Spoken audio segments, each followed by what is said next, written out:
And the oldest of their sons was Arthur. And Henry now decided that it would be a good plan to marry his son to the Spanish crown. Spain was the biggest thing going. And this was negotiated after a long debate with Isabella and Ferdinand, and a big, huge dowry was agreed upon, and they sent their youngest daughter, Catherine, to marry Arthur. And they were married. And Henry was pleased, counting the dowry.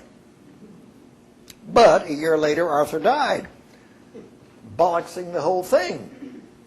So Isabella said, bring back the dowry.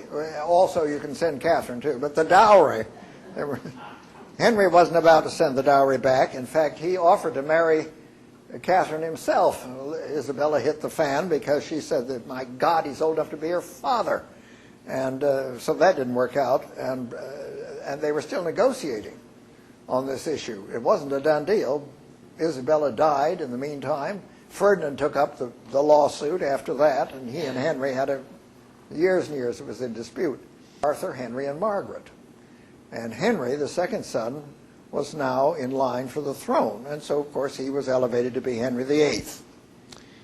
And he was a youngster then. I think he was 19 or very handsome and, blooming youth and all that business.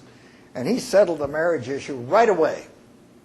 He immediately, well, it took a dispensation from Pope Julius II, but he immediately married his former sister-in-law. And that was that. The dowry stayed, and so did Catherine after being passed around this way. She was older, of course, than Henry as a result.